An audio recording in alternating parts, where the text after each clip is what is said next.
It's my first time in Dental XP family. I'm very proud and honored for this invitation, really.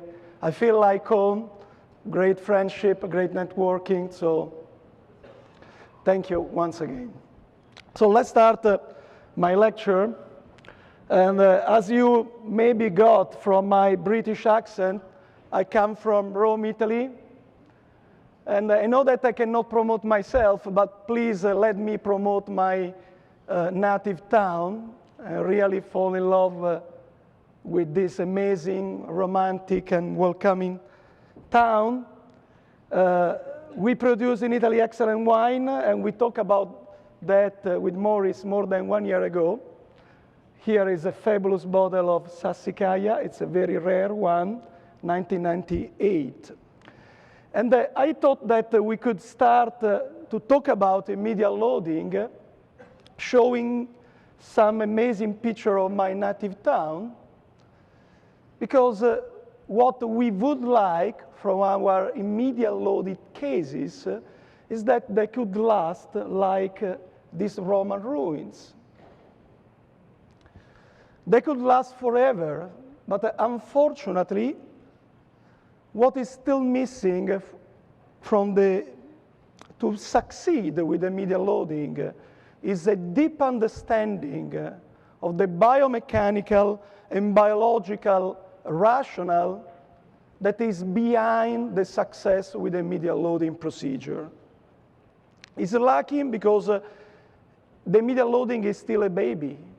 It's still a baby, and the evidence is going to change and change, because the hardware that we use to deliver our implant treatment is changing due to the innovation. Why perform immediate loading? The big aim that has to drive our practice is represented by the patient demands. Because immediate loading means an overall shortening of the treatment time. It means an increased patient acceptance, and this is absolutely important today to market our practice and make successful our practice. And moreover, Professor Buse talked a lot about soft tissue. The immediate loading can be an option to enhance the soft tissue healing around nice and biologically shaped prosthetic contour. So when we talk about immediate loading, we need to think about our patient. Because as a researcher, I mostly focus on the black and white criteria of implant success, the bone levels, the bone resorption pattern that has to be maintained within the gold criteria of the implant success. But this type of black and white criteria are not anymore enough, because even the research is focusing more and more on the patient-centered outcomes, on the patient satisfaction, the satisfaction related to our surgical and prosthetic delivery. So that's why now is the time to decide where we want to go. If we want to stay stuck to the past, that for sure is more well proven compared to the future, that whose evidence has to be already written in most of the case. From the semantic perspective, there is a lot of confusion. Immediate sometimes means immediate, the day of the surgery. In other case, 14 hours later. In other case, 1 week later. But, you know, to the eyes of the patient, it's not important to receive the prosthesis after a long surgery.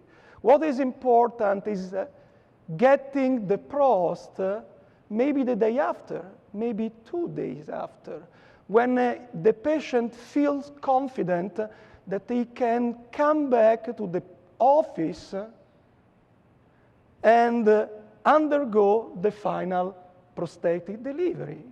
So we need to talk a bit more on the patient side and just performing, and just not performing and focusing on delivering everything immediately.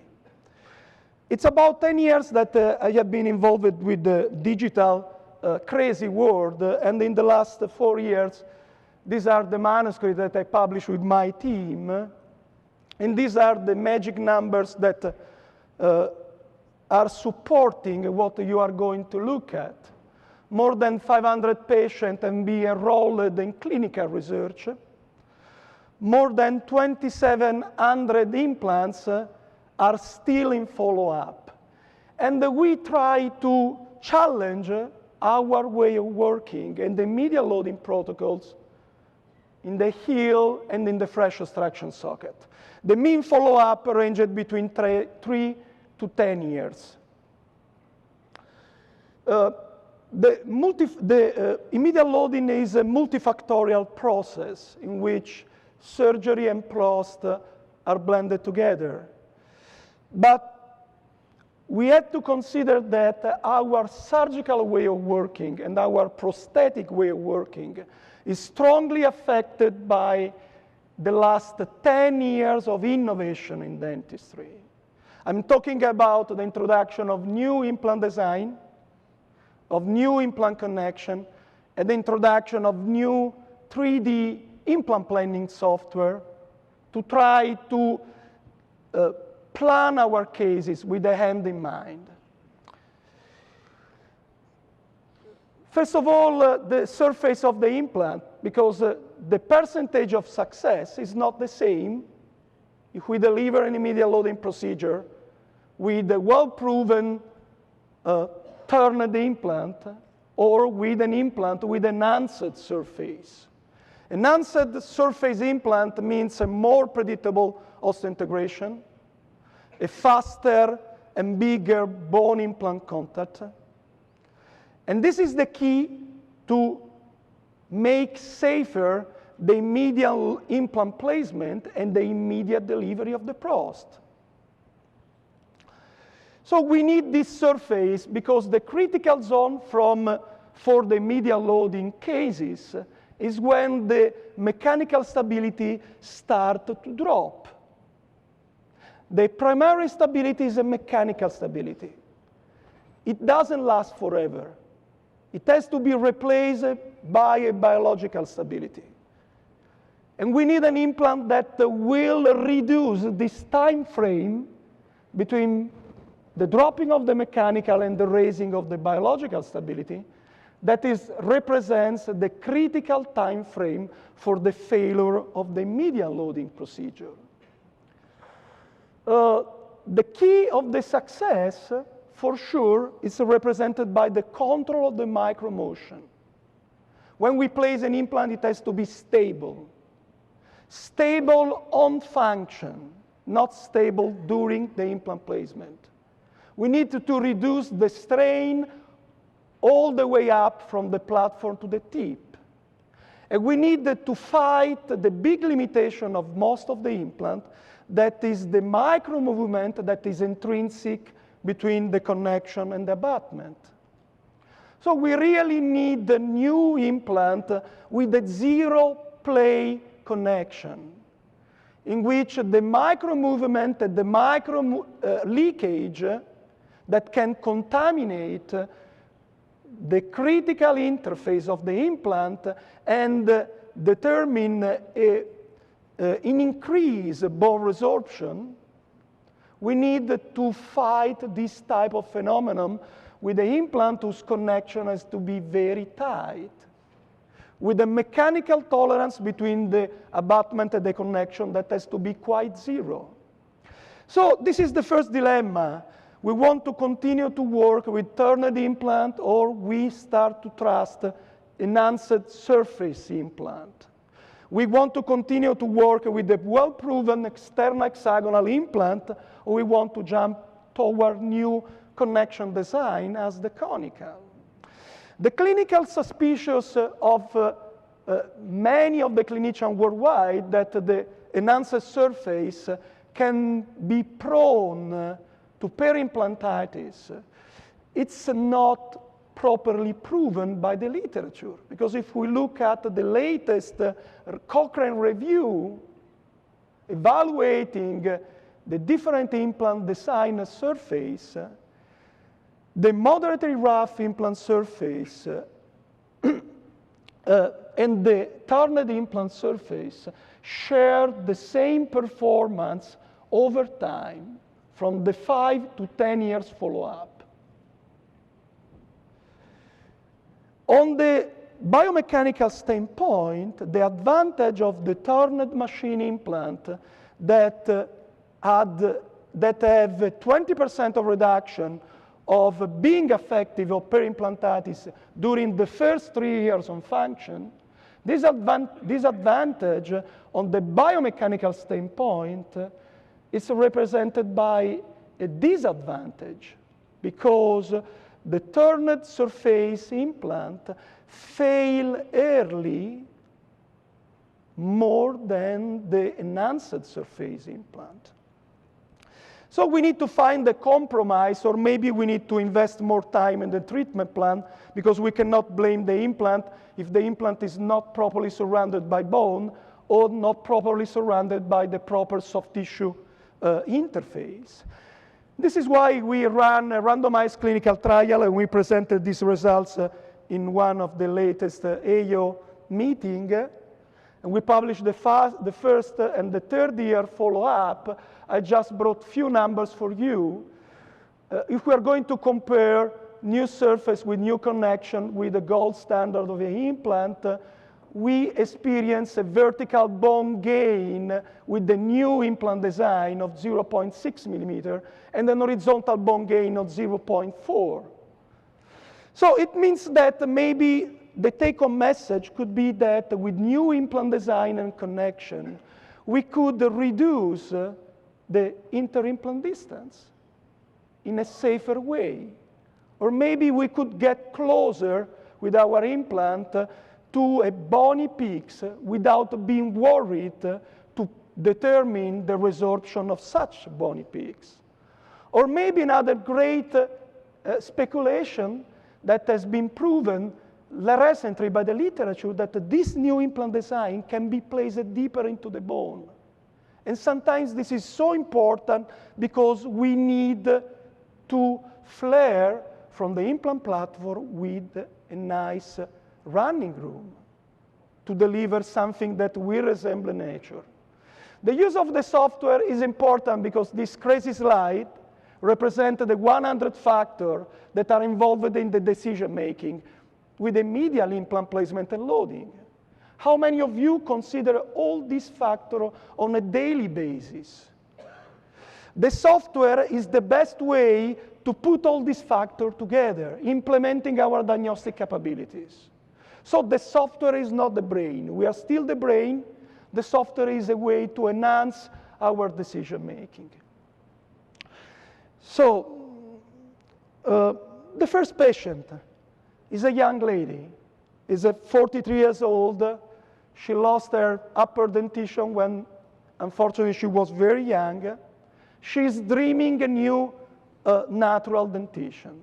A natural dentition is a dentition that resembles the nature. It's something without pink, without fake artificial gengiva. And these are the perfect clinical scenario because there is a mild bone resorption, just missing teeth. And this is maybe the easiest scenario in terms of bone, but it's the worst scenario when we need to place the implant properly. Because to deliver something that will resemble the nature, the implant has to be placed perfectly within the prosthetic contour that is the ideal from the functional and aesthetic perspective for this patient. So in this case, digital is important, but sometimes the experience of the operator is important as well to overcome the limitation of the digital. And this is why a few years ago, we started to bring into the scan the dynamics of the patient. So we start to scan our patient while the patient was laughing. because we want to decide the ideal denture setup according with the lip line. The double scan protocol is a validated protocol in which we can put together the prosthetic requirements and the surgical requirements and the aesthetic requirements. And finally, we can really, in a 3D perspective, deliver for these crazy full arch cases the ideal compromise that will satisfy, first of all, the patient, then the bone, third, the soft tissue. So this is just an example of how the digital approach can enhance our decision making, but we still need to deal with the customization of the treatment plan. And that's why, to bring the information about the ideal tooth profile, we start to work with the functional aesthetic radiographic template. It's something that looks like a mock-up and is customized according with the aesthetic and functional needs of the patient. And the patient will wear this type of template during the scan. And this is the ideal way to plan the perfect implant positioning in a three-dimensional perspective. In this patient, the interarch clearance was not so big because it's a patient with a mild bone resorption. So is there enough critical space to deliver the ideal prosthesis on our implants? And where we are going to place the implant according to the bone level. The bone level is not the gold rule to place the implant for all the case. Sometimes we need to deal with implant with zero plate tolerance that can support a deep implant placement. Sometimes we need to go beyond the bone crest in order to reshape, reconfigure the ideal bone crest. And this is why we published a couple of years ago a manuscript in which we try to set up the guideline for this digital assisted bone and soft tissue reconfiguration. The smile line, the lip support are well visible in the 3D perspective. We can adjust our denture teeth according with the biomechanical requirements of this case. We can decide the ideal implant number according with the ideal denture setup. Because the horizontal cantilever is as important as the vertical cantilever. And the speech impairment is as important as a nice and pleasant smile. So that's why the implant placement is dictated by the ideal prosthetic contour, and the implant number as well depends on the biomechanical requirements of the final immediate loading. A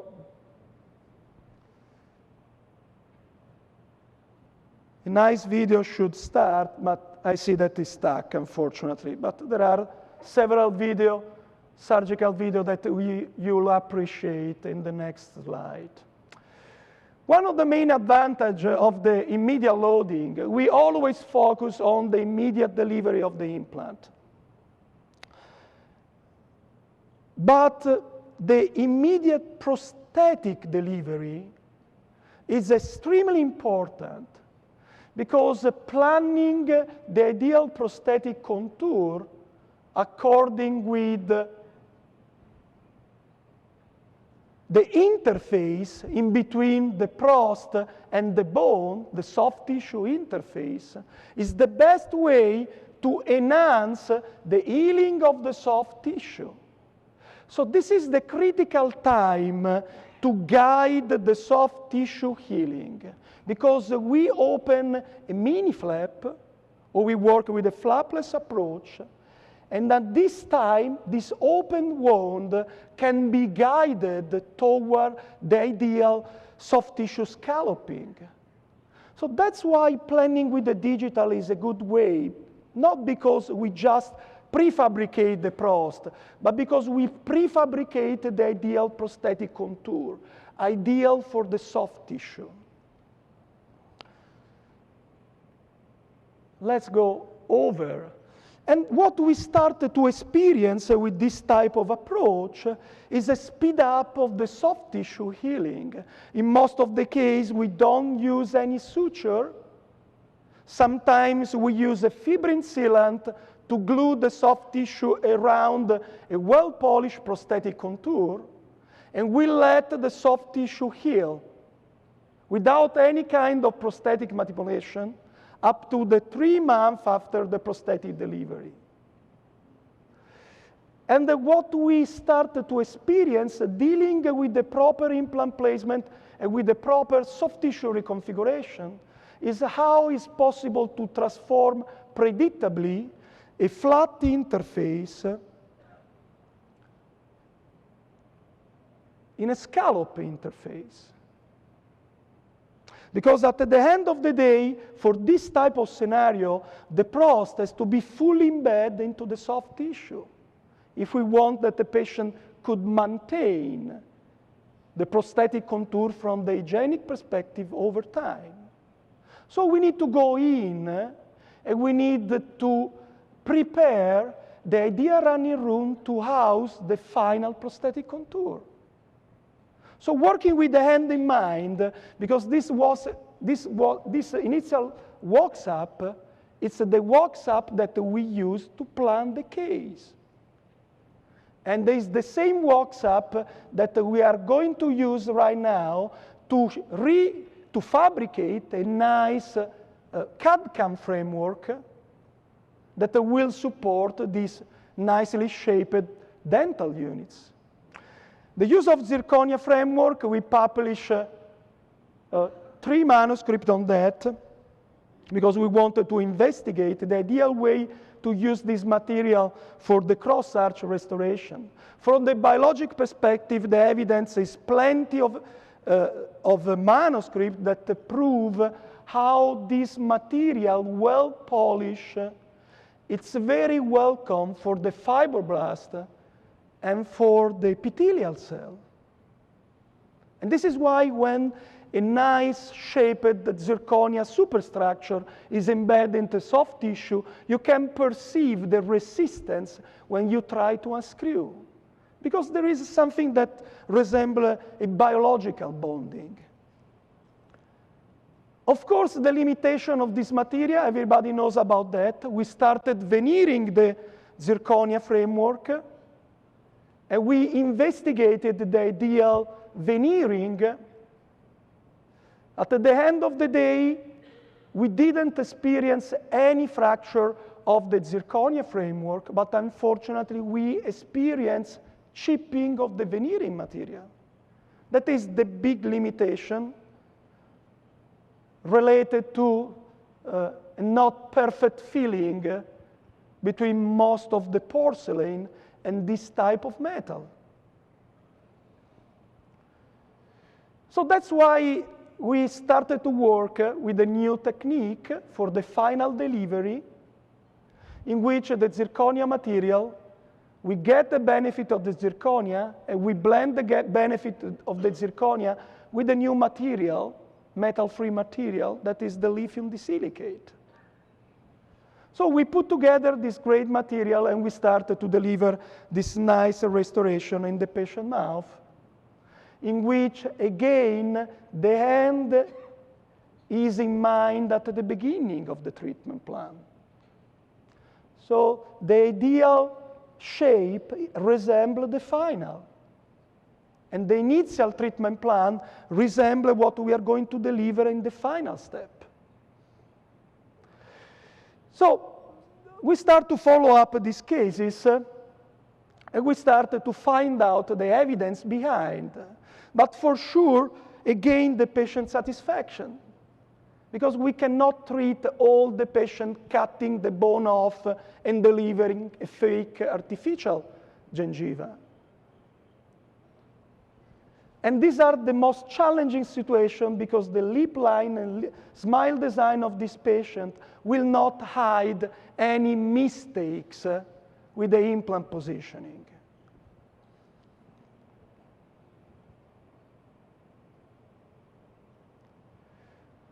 Follow-up of the patient. This is the oldest case, 7 years of follow-up, in which we put together digital treatment planning, guided surgery, guided prosthetics, and finally, CAD/CAM prosthetics. The patient continued to be really happy about his smile, but also the bone. The bone resorption pattern is pretty maintained. This is the latest full mouth assessment with a 5-year follow-up. And you can see how we carved the bone off. We didn't carve only the soft tissue, we carved the bone off. And working with such amazing zero play connection, we were able to maintain a very successful bone resorption pattern that is the key to maintain the proper soft tissue outcome. So soft tissue and bone are digitally interconnected. And that's why we need to start to think and understand how we can enhance the achievement of the proper soft tissue health. Because again, we cannot blame our implant for the perimplantitis. In the latest review, perimplantitis is a multifactorial disease, and unfortunately, most of the case has been proved as deriving from a poor diagnostic or a poor prosthesis. So, is it reliable to maintain such architecture over time? We started to recall all our patients. We perform a CBCT examination. We analyze more than 1,000 interface on the coronal and sagittal view. And these are the magic numbers that we found. We found a very consistent thickness of soft tissue without any kind of statistically significant difference between the upper and the lower. So a magic number could be leave the space between the prost and the bone of about 2.5 millimeters. Because this is the minimum requirement to achieve the health of the soft tissue interface. So we continue to develop the case. This is another case in which we work with the guided surgery and prosthesis, planning the ideal prosthetic contour at the beginning, and scalloping the stone off. So we carve the stone off, and we did exactly the same that we are going to do in the patient mouth. It's a digital assisted reality in which we put together our understanding of surgery, prost, biology, and biomechanics. Failing implant, unfortunately, may happen. Unfortunately, is related to a poor positioning.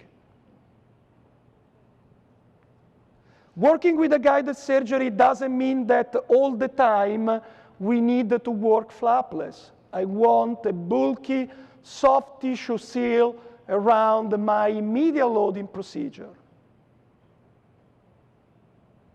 So try to recover keratinized tissue for the palate is welcome.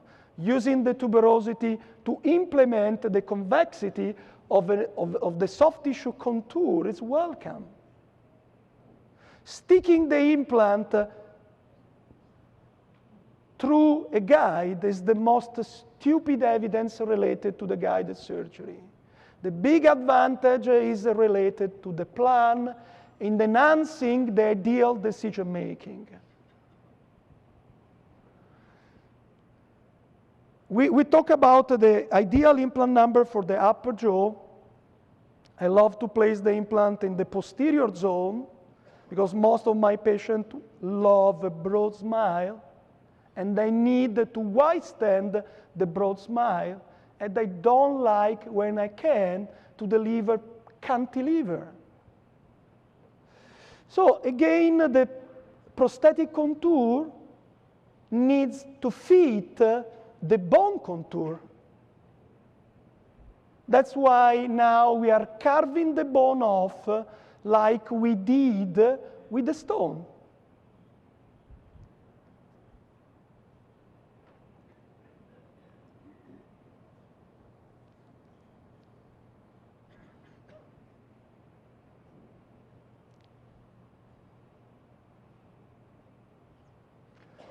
And even in this case, in which we implement buccally the soft tissue on the left side, you can see how around the proper interface, sometimes the bone resorbs because there is not enough soft tissue in between the prost and the bone. And we are getting too close with the prost to the bone tissue. So leaving the soft tissue heal before starting with the prosthetic manipulation. So the medial loading is the best way to prove our decision making. With the occlusion that will be functionalized by the patient function. And again, I want that you focus on the interface at the implant level and how we can reconfigure the palate of this patient properly using the prost to guide the healing of the surgical wound. The emergence from the implant has to be very skinny. I don't want titanium, I want soft tissue and bone. I love to carve the titanium off of the abutment because I want a bulky soft tissue around this type of restoration.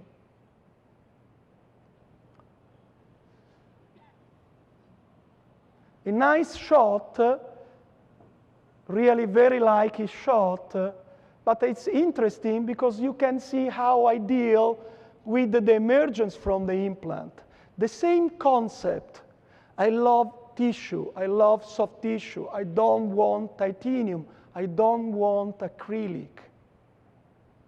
So very skinny interface that will emerge from the implant platform. So human study on immediate loading.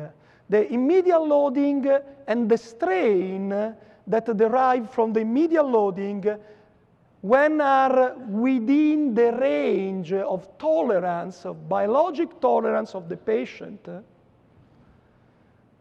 can provoke, can determine an active bone recasting. So we can find when we handle the medial loading properly, controlling the occlusal factor and placing the proper number of implants in the proper position, we can find the mature bone at the interface. So the immediate loading is not detrimental for the osseointegration. And the soft tissue healing as well may happen undisturbed by the medial loading. A great advantage of working with the software, finally, we can visualize the soft tissue. And this is what was missing. Because now I look at the soft tissue reconstruction before looking at the bone. Particularly working with this implant surface, but that enhance the osseointegration, but need to be protected. So it's an ideal way to visualize the current soft tissue of the patient, the ideal soft tissue of the patient, because obviously what the patient currently has in the mouth is a failing architecture. So I can carve the soft tissue off virtually, and I can explain to the patient the difference between a periodontal tooth and a normally shaped dental unit. So the software needs to be considered, first of all, to communicate properly the message to the patient, what the patient is expecting, what does it mean in terms of surgical approach and prosthetic approach. So we started to use also this type of tooling, planning the case properly, working with a guided flapless approach without forgetting the enhancement of the soft tissue healing, augmenting a socket, using xenogenic material instead of human material to enhance the bone and soft tissue healing. And we started to recruit and recall the patient and gather data back in order to understand the limitation and the advantages of working with such fashion. In other case, a failing architecture, slowly we are increasing the diameter of the soft tissue, the thickness of the soft tissue, and now we have started to manipulate the soft tissue. Because guided prosthesis means that we use the acrylic as the ideal scaffold. The acrylic is the ideal scaffold for the soft tissue healing. If you leave the soft tissue without any contact with the prost, the soft tissue will disappear. If you put and stimulate lightly the soft tissue, placing the guided prosthesis into the alveolar pocket, the soft tissue will be guided by this amazing scaffold. So another great consideration, because I told you that biology is not the only issue, the main issue for the cross arch is the biomechanical issue. So that's why we investigated for the medial loading the gold standard, that is a cobalt chrome metal cast superstructure. We investigate a very interesting material that is a carbon fiber derived framework for the medial loading, and investigate also the PWMA, the latest in the family of the digital material, and CAD/CAM fabricated material. So these are our considerations in our practice. And you know, the gold standard is the cobalt chrome, of course. Green light for the all-on-4, all-on-6. But in case we need to leave the provisional for a longer time, this type of approach is lacking. Because the acrylic that we use to rope up the metal framework is lacking. Because the metal cast framework, it's so far from being biological friendly for the soft tissue and the bone. So it's an excellent material, but we need to use in the short time. I really love this material, green light for the all-on-4, all-on-6, and for long-term provisional. Because sometimes our patient wants to keep the provisional longer before moving to the definitive restoration. And we rope up this material with composite, so we really can polish properly the interface. This fancy material, it's if we are going to place 8 implants in the patient mouth, 10 implants, it can work. Because if you look at the flexural strength, it's 130 megapascal. So when you have a large span framework, you cannot deliver such type of medial loading with this type of material. This material needs a short span, so an increased number of implants. Let's continue, because even this patient is going through the definitive prosthesis. When you place the implant in the pterygoid zone, what you have to deal with is a massive, big dental arch. And sometimes the interspan distance between the implant is so big that working with the zirconium dioxide can be risky, or we can deliver a restoration that will be prone to fracture. In this case, we publish a protocol in which we use the titanium framework properly shaped. We use a low-fusing ceramic opaque layer in order to reduce the oxidization of the titanium, and then we bond on the top a lithium disilicate crown. It's the ideal solution when you have to deal with an aged dentition, with a periodontal fashion, a periodontal look. Even this technique with the new digital approach, with the soft tissue digital reconstruction, is under follow-up. It's still a proof of concept study, but you can see that the tissue are still there as well as the bone level. And you know, each age has its own beauty. For this patient, the ideal solution was not a massive bone reconstruction. He didn't care of his health for all the life. He cared of the health of his patient. He's a doctor. Now he wants the perfect smile in the easiest way. That's why we use a flapless approach. We tilt the implant.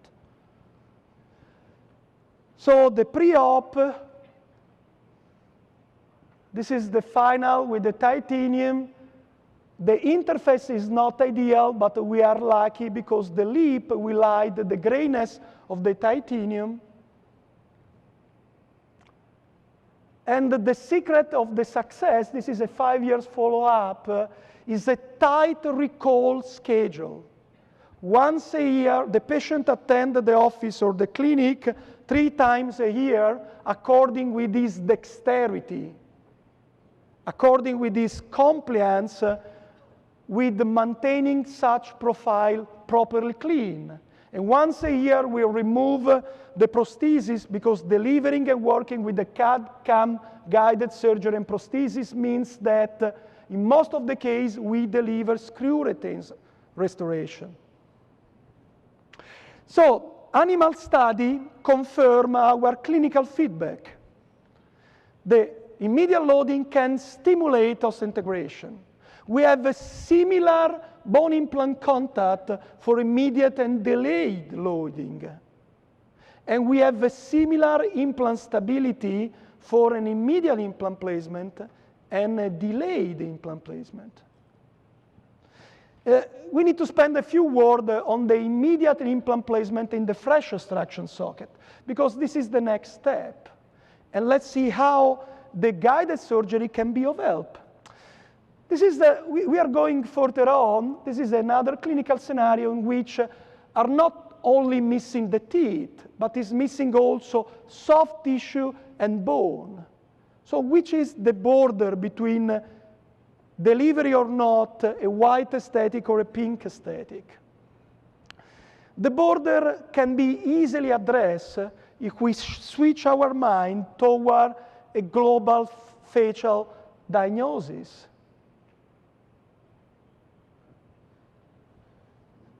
Because again, the great advantage of the software that we can visualize, or we can find the compromise from the ideal and the demands of the patient.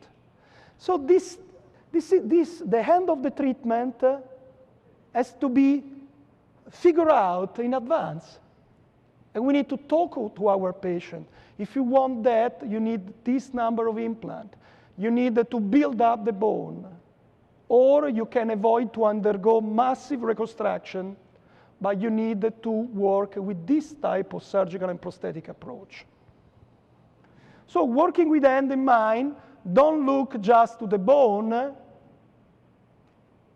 but let's try to think about the final delivery. In most of the cases in which we have this moderate atrophy, with the conventional bidimensional approach, we don't find bone. In most of the cases, I deliver 15 and 18 millimeter long implant in this type of patient with moderate atrophy, just tilting the implant to engage high cortical structure.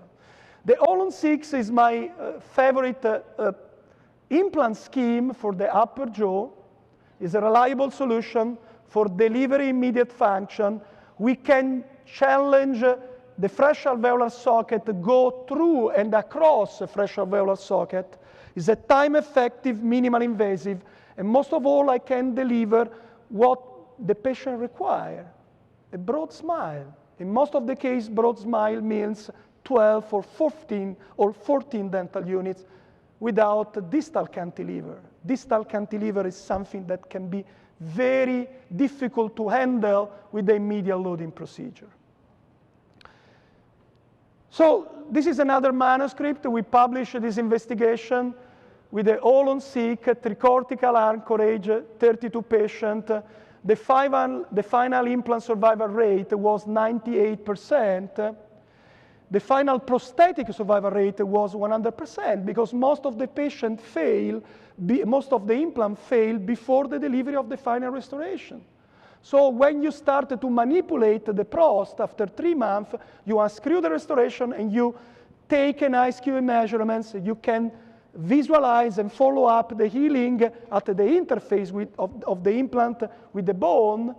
And in that case, if you see an implant that is dropping the stability, you need to remove the implant immediately or leave the implant buried, not connected with the prost. Anyway, the result was very encouraging, so decided for this patient this type of approach. The lip support was properly supported without any kind of pink ceramic. So even this patient, the true and the final decision-making is related to the patient itself. So we don't want to cut off any kind of soft tissue. The patient has a long lip that will hide this tooth that maybe will see too long in a close-up view, but in the patient's smile, they will fit properly the facial requirements of the patient.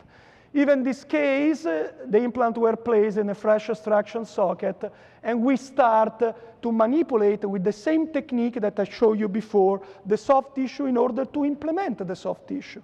Then the lip dynamic will tell me if I need to implement just the anterior zone or also the posterior. Because sometimes we just focus, like in this case, on the anterior because the patient cannot properly clean posteriorly. We are treating patients that are getting old, older and older. So we need to take into consideration about the interface. The final, the pre-op, and the final, the Olon 4 in the lower jaw, I love it. It's a really reliable solution. So why place 6 when the 4 can work properly? This was the original pre-op of the patient, and this was the final interface reconfiguration, in which patient we just focus from premolar to premolar. So the restoration will be embedded into the soft tissue, and will overlap the soft tissue in the posterior zone.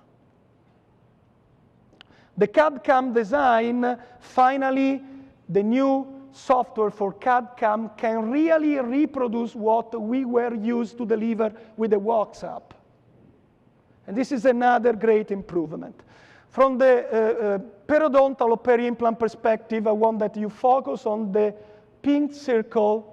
The aesthetic patient satisfaction and the functional patient satisfaction was pretty high, so no speech impairment. And the peri-implant index were pretty nice. The final upper and lower restoration, and the different interface. Again, in the anterior zone, we go into the tissue. Posteriorly, we overlap the tissue. And also this type of approach, 18 full arch restoration, have been followed up, and now we overcame recently the 7 years follow-up. Before and after, we focus on the aesthetic in the anterior zone, particularly the upper jaw. The lower will be high by the lip and will be more cleansable if we overlap the soft tissue. Different prosthetic interface contouring in the anterior zone and in the posterior. In the posterior, we make easier for the patient designing a slope instead of a pontic. The smile of the patient, the final integration of the soft tissue that belongs from the proper implant positioning, particularly the depth of the platform.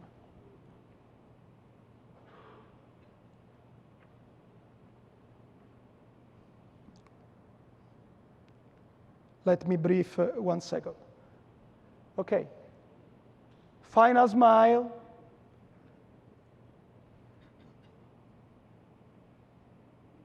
Retrievable solution. So again, now usually I retrieve once a year, but when this patient is getting older, the older is more than 90, I need to assist this patient. Even for this patient, 7 years of follow-up, you can see the latest radiographic assessment, deep implant placement, conical connection implant, guided surgery, and prosthesis.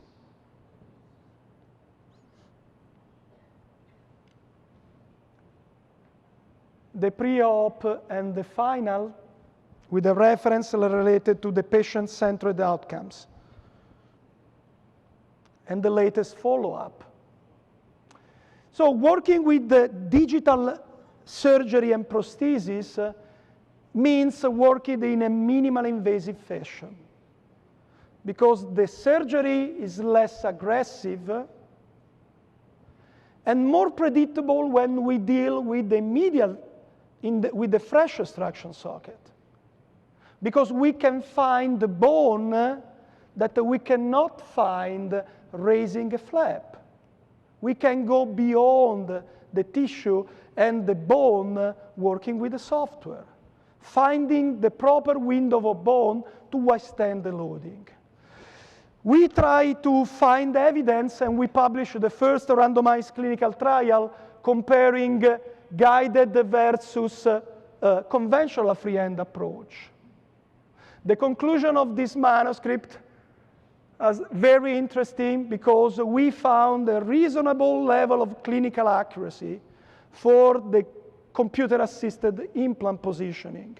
The 3D deviation reported in the literature didn't produce any clinical relevant drawbacks.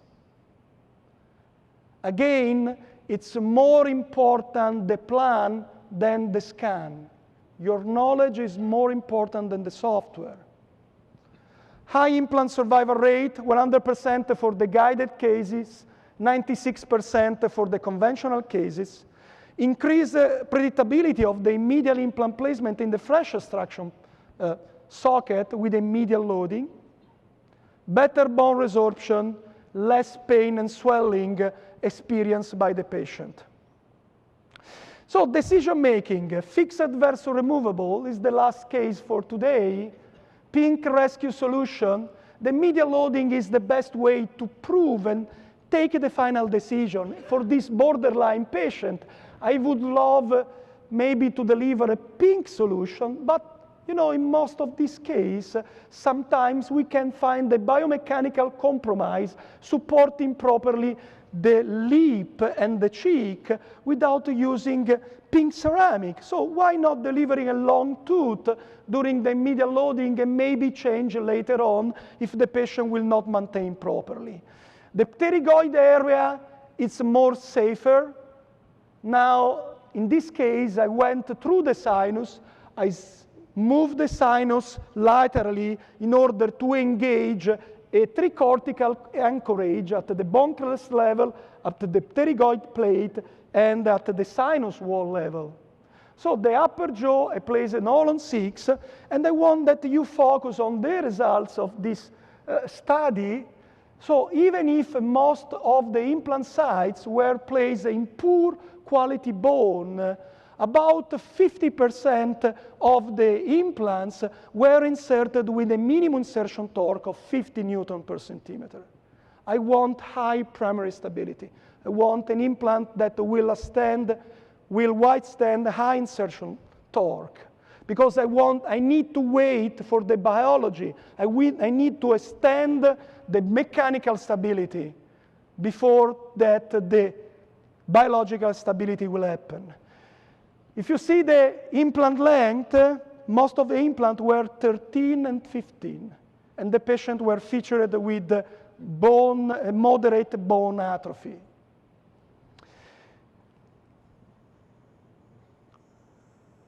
Undersize, the preparation of the size is the key in the upper jaw.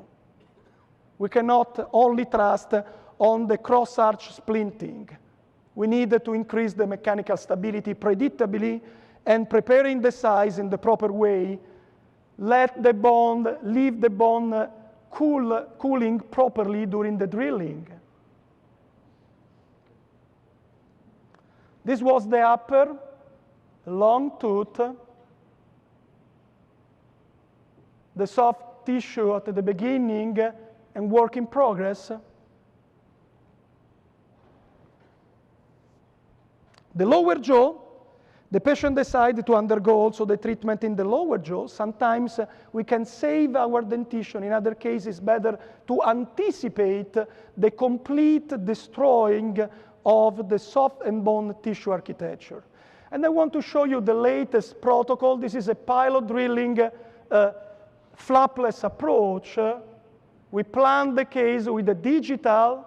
We deliver in the same way, keeping the control on the final drilling and seating. So pilot drilling will meet our demands. As I told you, I don't deliver all the case immediately, the final restoration. Sometimes we prefabricated, we take an impression with the plaster during the surgery, and we deliver the day after this nicely polished and contoured provisional. And see that working with a minimal invasive fashion, this is what we want to achieve, a buildup of the soft tissue in the lower left side, and this is what we achieve. Guiding the graft of the soft tissue with a nice shaped prosthetic contour. Finally, all the information, because the advantage of the medial loading, that we can prove what we are doing. We need to bring all this information in the final design of the prost. Because otherwise, it doesn't make sense.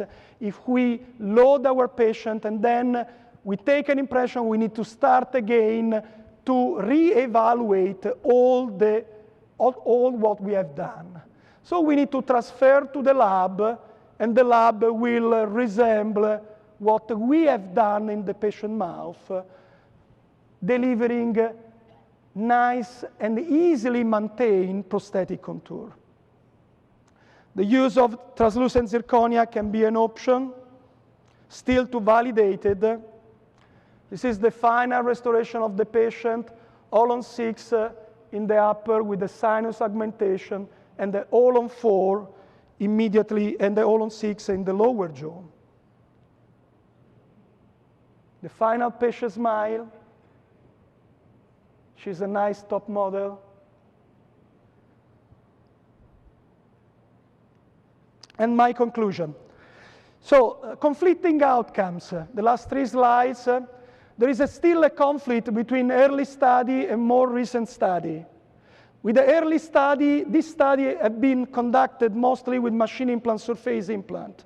Lower success rate when we consider as a threshold value for the success, 95%. With new, more recent study, enhanced implant surface, more aggressive approach in terms of placing the implant in fresh extraction socket immediately loaded, we have a higher success rate. The occlusal factor is critical as the surgical plan. So the solution to succeed with the medial loading, first of all, implant cross-arch stabilization, use a rigid provisional, Acrylic is not rigid. Minimal cantilevers, proper implant design and connection with the zero plate tolerance, control of the applied force. The 3D implant planning software can implement our diagnostic capability, and in terms of patient satisfaction, can reduce the morbidity and shortening the total treatment time. High insertion torque was not detrimental for osseointegration, and at the end of the day, medial implant placement and loading were more predictable.